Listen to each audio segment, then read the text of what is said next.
गालव विश्वामित्र के प्रिय शिष्य थे। जब गालव की शिक्षा पूर्ण हुई तो नियमानुसार गालव को गुरु से दीक्षा लेकर गृहस्थ आश्रम में प्रवेश लेने की अनुमति का अवसर प्राप्त हुआ। तभी गालव ने सोचा कि यही समय है अपने गुरु के प्रति अपनी गुरुभक्ति और अपार श्रद्धा को व्यक्त करने का। विश्वामित्र गालव की स्थिति जानते थे। उन्होंने उसे बहुत समझाया। गुरु के बार बार समझाने के बावजूद गालव ने कहा कि गुरुदेव, मेरी शिक्षा तब तक पूर्ण नहीं होगी जब तक कि मैं आपको गुरु दक्षिणा ना दे दूं।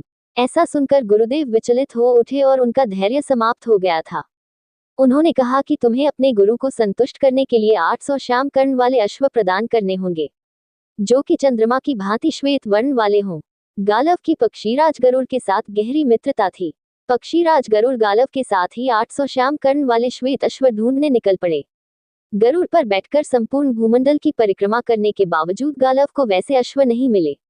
तब गरुड़ ने गालव को महाराज ययाति की शरण में जाने की सलाह दी। महाराज ययाति का धरती के राजाओं में अत्यधिक सम्मान था। जब महाराज ययाति को ऋषि गालव और गरुड़ के आने की सूचना मिली तो वह उनका स्वागत करने के लिए द्वार पर पहुंचे।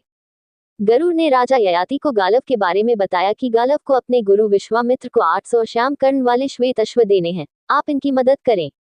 महाराज ययाति अपने मित्र गरुड़ की बात सुनकर प्रसन्न हुए, लेकिन वे सोच में पड़ गए क्योंकि उनकी स्थिति अब वैसी नहीं थी जैसी गरुड़ सोच रहे थे। अनेक राजसी व्ययों और यज्ञों में उनका कोष खाली हो चुका था। तब उन्होंने अपनी पुत्री माधवी को समर्पित करते हुए कहा कि मेरी पुत्री दिव्य गुणों से अलंकृत है। मेरी पुत्री को लेकर आप अन्य राजाओं के पास जाए।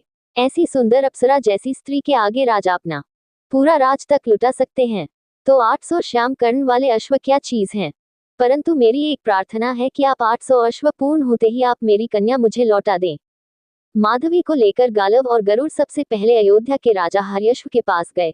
राजा हर्यश्व ने कहा कि मेरे पास तो 200 अश्व ही हैं और मैं उन्हें देने को तैयार हूं, लेकिन मैं माधवी से एक पुत्र चाहता हूं।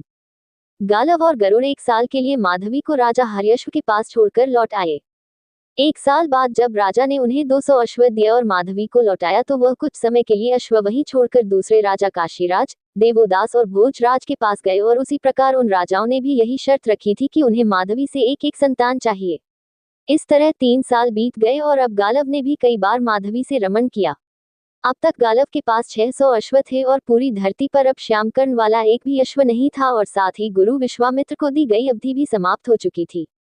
अब गरुड़, गालव और माधवी ऋषि विश्वामित्र के पास पहुंचे और उन्हें 600 श्यामकर्ण अश्व देते हुए कहा कि गुरुदेव आप इन्हें स्वीकार करें और बाकी 200 अश्वों के शुल्क के स्थान पर माधवी को स्वीकार करें।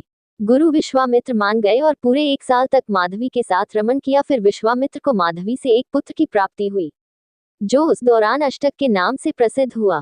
इन चारों बालकों की उत्पत्ति के बाद गालव ने माधवी को ऋषि मुक्त कर दिया और स्वयं 1 साल तक माधवी के साथ भोग विलास किया। उसके बाद माधवी को उसके पिता ययाति को वापस सौंप दिया।